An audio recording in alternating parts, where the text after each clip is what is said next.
Welcome, gather round the fireside and listen to a tale of Fionn McCool, Cú Chulainn, Deirdre of the Sorrows, Gráinne Wail. From giants right down to fairies, of both the drooping and solitary, and those who are sometimes scary. Anything goes by the fireside. Yeah. Fireside, the Puka fireside, the Merrow fireside. Kings and queens fighting heroes, don't you run from the fun, there's no need to hide. Sit by the fireside.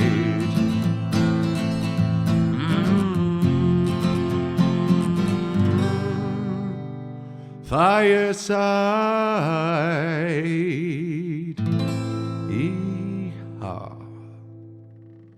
Hello and welcome to Fireside, the Irish storytelling podcast. Each episode of Fireside we take a story from folklore and mythology, retell it, have a chat about the tale itself and about the craft, culture and history of storytelling. My name is Kevin Ciolahan, I am your host and your Fireside Bard.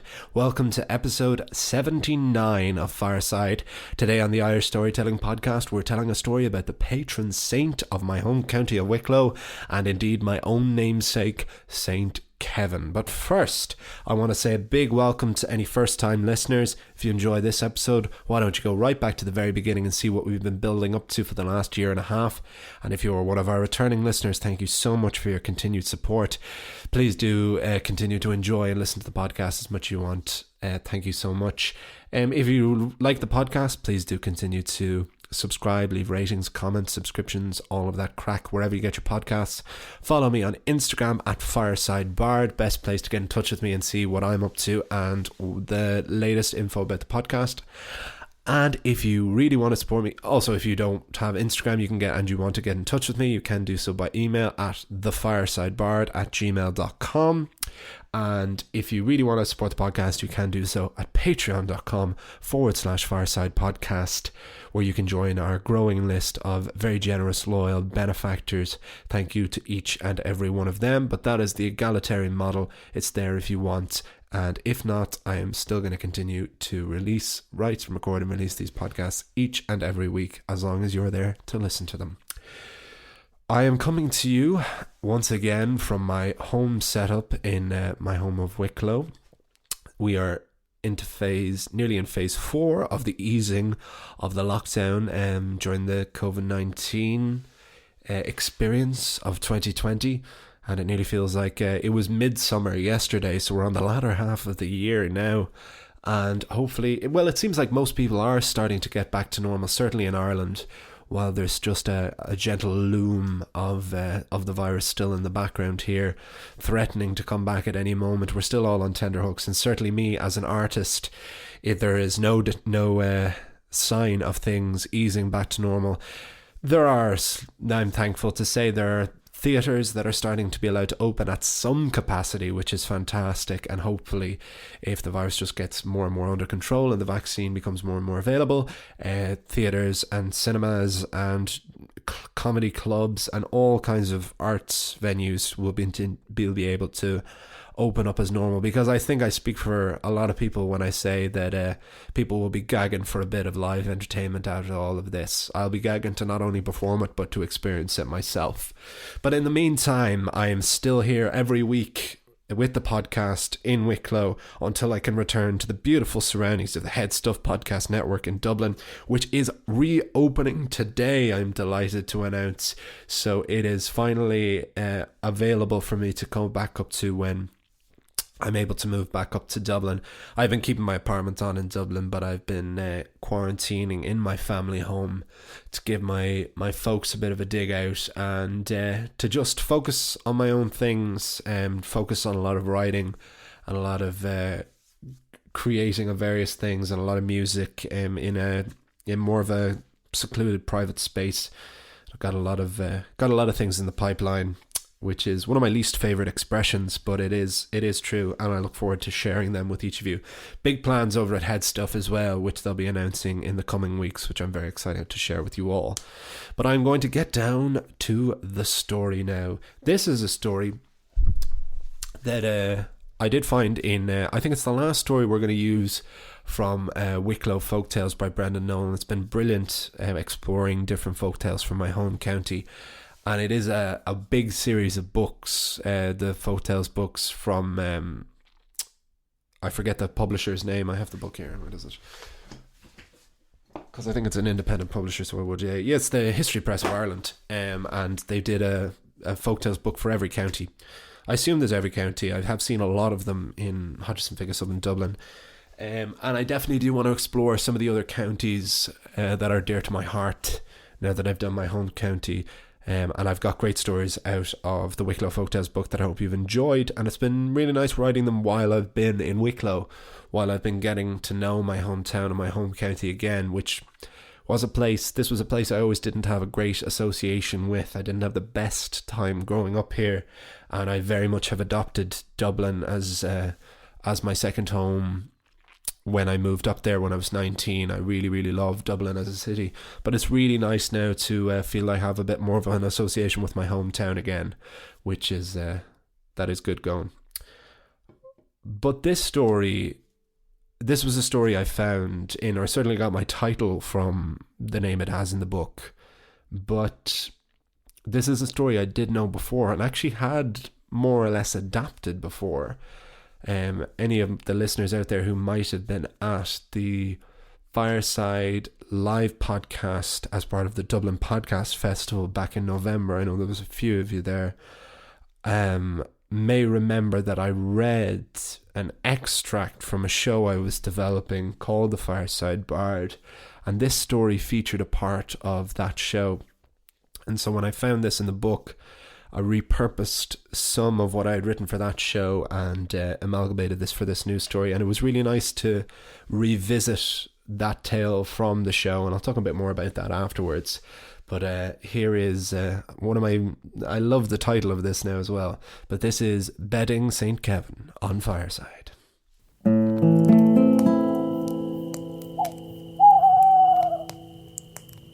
Bedding St. Kevin. Little is known of the pre-religious life of St. Kevin of Glendalough. It was thought he was high-born to parents named Cumlig and Cummel of Leinster. The baby was supposedly so beautiful, and it was thought he would accomplish such great things, that his parents gave him a new name, never before used, Chumgin, or Cuiveen, meaning the fair begotten. Cuiveen became Kevin, became Kevin. The young Kevin always had a great love for animals, and animals were always drawn to him. When he was still a baby, a mysterious white cow used to appear every day to produce milk especially for Kevin. When Kevin was still a child, he became a shepherd, and one day a very poor family came to him and asked him to donate some sheep. Kevin felt for them and donated 4 sheep to the family. Yet when he counted his sheep that night, he found there was still as many there as had been that morning. Kevin found he was bound for a holy life and became ordained as a monk. Very soon he began to attract people from all over to his sermons, and as it would turn out, Kevin would have better luck with animals than he would with people. There was a high-born young woman named Kathleen who was drawn to this beautiful young monk, but it soon became clear that Kathleen's interests were beyond the spiritual. She fell madly in love with the young Kevin, much to the dismay of the young monk bound for sainthood. Frequently, Kevin tried to assuage Kathleen's affections. "Would you go away?" said Kevin. "I'm a monk." "You're only gorgeous is what you are," Kathleen would reply. So eventually Kevin decided he needed to get away. He wanted to find a place for a quiet retreat, away from people, but mostly away from Kathleen. So Kevin trekked through the Wicklow Mountains until he found a valley hugged by the hills all around. A place that was private, uninhabited and peaceful. Just wilderness and wildlife. The place was Glendalough, which gets its name from a lake between 2 glens. One glen was never enough for St. Kevin. Glendalough was a place absolutely bustling with wildlife. He found himself a cave just below Lugduff, safe and inaccessible, which came out onto a cliff overlooking the beautiful lake water. Kevin stripped off all his clothes, dressed in a wolf's skin, and went about having the crack. It turned out the cave Kevin dwelt in was a Celtic bronze tomb, but it has since been renamed St. Kevin's Bed. And he never stopped being sound to animals either. One day Kevin stuck his hand outside the cave to see if it was raining, and a blackbird came by and lay an egg in his hand. And sure didn't Kevin stay in that spot, acting as a tree, until the egg hatched. Kathleen never gave up her pursuit. She delved through the mountains and valleys in search of her beloved Kevin, but to no avail. But loyal as Kevin was to animals, it was an animal who would betray him. The future saint had a pet wolf, a wolf who knew his movements and activities far more than he gave it credit for. Kathleen knew the wolf, and one day she saw the beast who led her straight to St. Kevin's Bed. In a reversal of a traditional fairy tale, Kathleen crept into the cave and came upon the sleeping Kevin. Even hairy, dirty, and covered in wolf pelt, the young monk was gorgeous. Kathleen leaned in for the kiss. When Kevin awoke, he was horrified. "What are you doing here? How did you find me?" "True love has led me here. Now give us a kiss." Kevin really did not know what to do. He did not want to be cruel to Kathleen, but what more could he do? If going to live in a cave hadn't given her the hint, he didn't know what would. So in a flash of madness, Kevin ran from the cave and dove into a bed of nettles. Sore, pink and itchy, he emerged from the bush and said, "How about now? Do you still want me?" "Of course," said Kathleen. "I love a man who's at one with nature, and you're so good with animals too." Like most good stories of folklore, what happened next is quite disputed.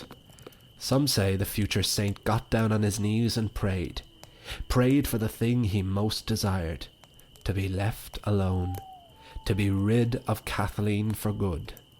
While others say Kevin took 2 sticks, rubbed them together, lit a fire, let it kindle among some overgrown weeds, and then took the burning weeds and hurled them in Kathleen's face. True story. A woman pursued St. Kevin so much he set her on fire, like a witch trial. The flames sent Kathleen hurling over the cliff's edge, and she plunged into the depths of the Glendalough Lake below. Did she drown? Did she survive? We don't know. But what we do know is she never bothered Kevin of Glendalough again.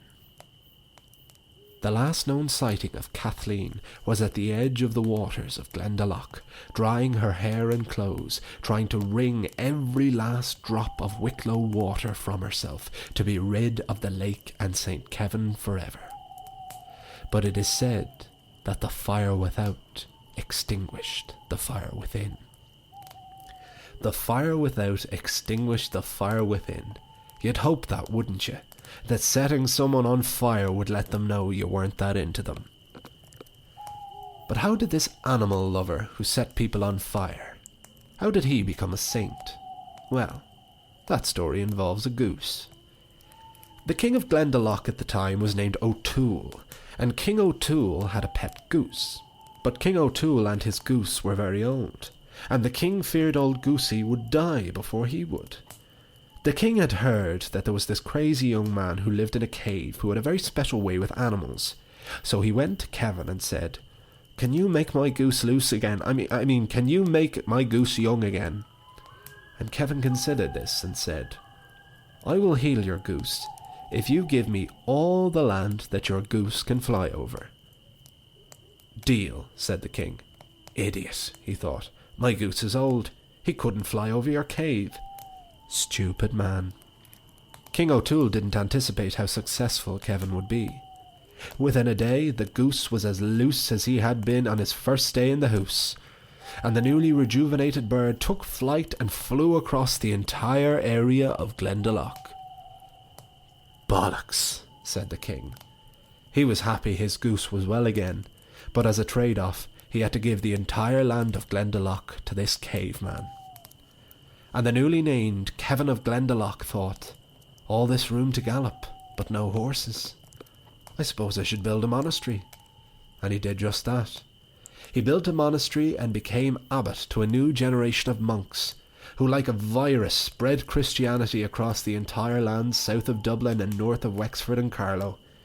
This was an area not even St. Patrick could spread to, but crazy Kevin did it. But the abbot of these lands has a more sorrowful end. He wasn't martyred or anything like that. Once the monastery was built and bold Christianity was being spread all over the shop, Kevin wanted to get back to what he loved best, roaming the lands, living in caves, being used as a tree. He thought he'd just up and leave, when one of his monks said to him, "A bird does not hatch her eggs while on the wing." He knew that kind of crack would get through to the animal-obsessed Kevin. They needed him to stay there and run the monastery. So he did, until he died. And that is the story of Kevin of Glendalough, the Disney princess of Irish saints. He lived in the woods, talked to the animals, and was ruthlessly pursued by someone he didn't even know. The end.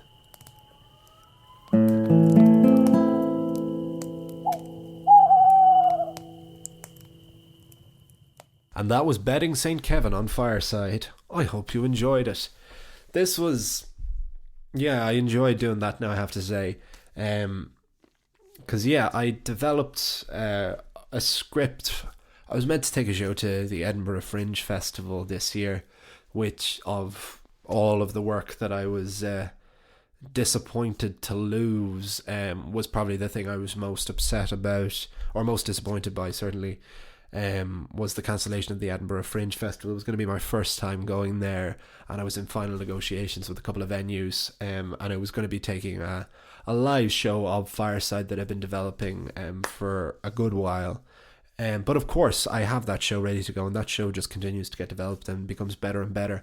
And I'll probably be a lot happier taking it next year, because I'll have a much tighter, much better show. And the more this podcast grows, the better chance I'll have of getting my audiences there, and the better I feel a writer I become, a better storyteller I become. So time is on my side in that regard. But of course, it was disappointing to have the festival cancelled for thousands of artists. No, certainly not just me. But I read a very early extract of what that show was becoming back in November at the Fireside Sessions live show. And my reading of it I used on some of my applications for the festival. And this story in a form was in that show and probably will remain in that show. And I kind of took bits of it and repurposed it, because there was a lot of new information that I actually didn't know. Because yes, my name is Kevin, who is the patron saint of my home county of Wicklow. So yes, of course, you would believe that I had been named after him. Regrettably, that's not entirely the truth. Anyone who knows me personally will probably know this story as well. I am actually named after Kevin Webster, who is the mechanic character in the long-running British soap opera Coronation Street. Yeah, when I was a baby, my name was picked out of a hat, and there was a number of Coronation Street characters in it. So I could have also been named Ken as well. That could have been my name too. But Kevin came out. Now, my dad likes to think it's a happy coincidence, so he likes to say that I'm named after Saint Kevin, and I would certainly tell that to certain people, but yeah, the truth of the matter is it's Kevin Webster from Coronation Street.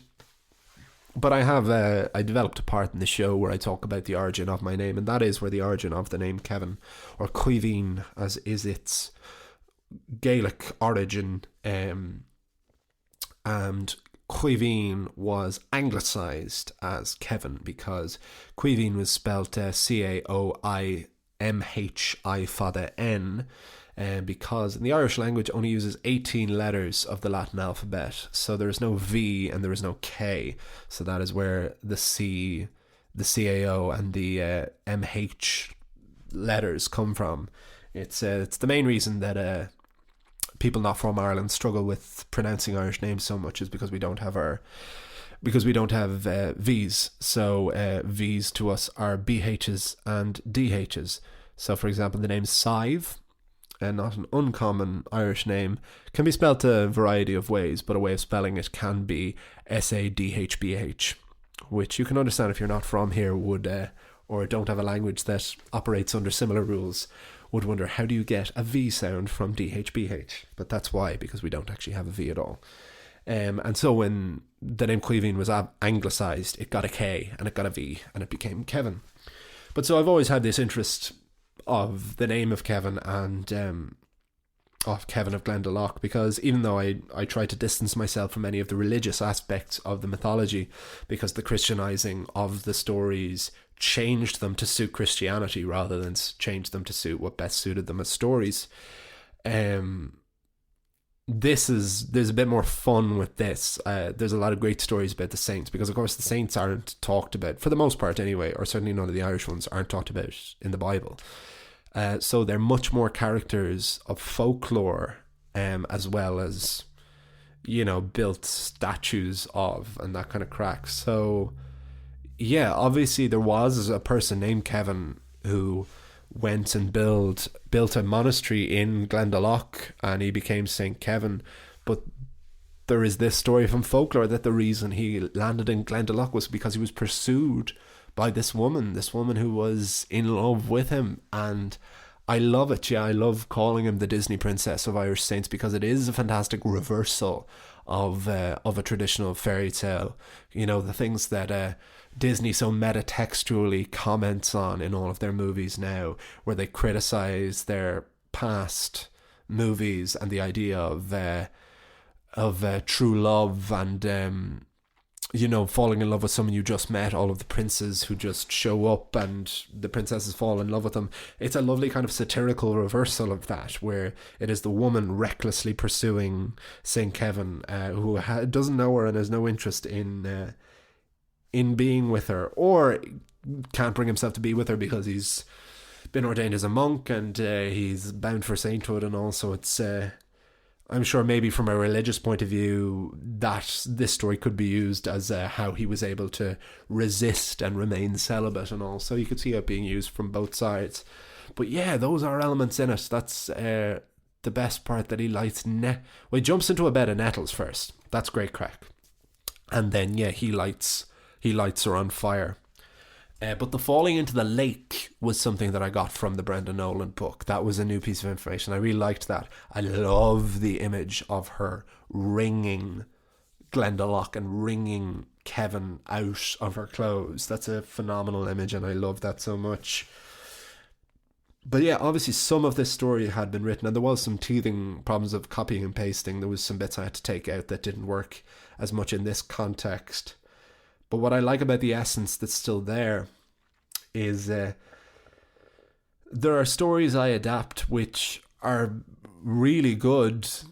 A lot of the versions of the stories, some versions I find of these stories are perfect, and it sometimes can feel that all I'm doing is making them worse by putting them into my own words. But not all the time, and not a lot of the time, to be fair. That's only sometimes, and I feel that's just more a testament to how good the stories are, But as I say, I consider myself a storyteller more than a narrator. So even if it is just saying it in my own words, even if I'm not changing any of the plot lines, even if I'm not adding anything really of note to the stories or taking anything away, I still prefer to do it in my own words. I feel I learn, I take on the stories more. I feel like I'm collecting them a bit more. And I feel that I grow as a writer and as a storyteller by adapting them rather than reading them. I've really found that with adapting the Oscar Wilde stories, which I'll be doing the last one of next week. They're basically perfect. And it's trickier because they're original stories by him.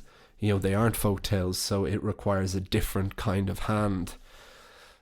But I'm learning an awful lot from them and learning to just trust the process of telling them in my own words and not feeling like I have to change things for the sake of it. And I'm very open about that, especially with them, of telling people go and read the real stories. The Brendan Nolan Folktales book is a funny one. Yeah, it's really good, and I'm really grateful for it.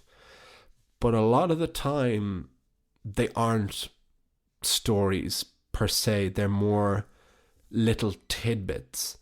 So there's been a few times where it will have a story name. So take the Fear Gertok, for example, the Hungry Grass story that we did last time, or 2 weeks ago.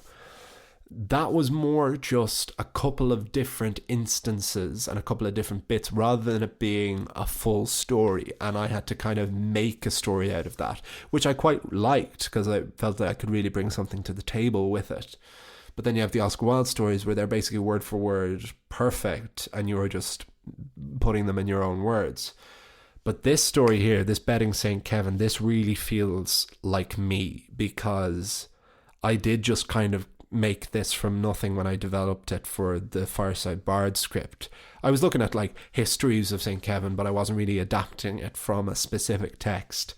But then when there was a version of this story in the Brendan Nolan book, which I only read a few weeks ago, I was combining the two and getting great pieces from the book, but it still largely feels like it's really my piece. It really feels like my voice in it. And I really like that. And it's really nice to feel that. And it's good when I feel that because I feel I can introduce it then into other stories as well. But that was a little tangent there. Connected though. And I hope you enjoyed it. And I hope you enjoyed the story and the episode. I'm going to wrap things up now. Thank you so much for listening. If it was your first time, welcome. If you're returning, thank you so much. Please do continue to subscribe, leave ratings, reviews. Follow me on Instagram at Fireside Bard. Email me at thefiresidebard@gmail.com. Follow the Patreon at patreon.com/Fireside Podcast. Thank you so much to Jamie, my editor. Thank you to Alan and Paddy at Headstuff. And thank you again to all of you for listening. I'll see you all. You'll hear me all next time. And remember, wherever you are and wherever you go, you can always join me by the fireside. This podcast is part of the Headstuff Podcast Network.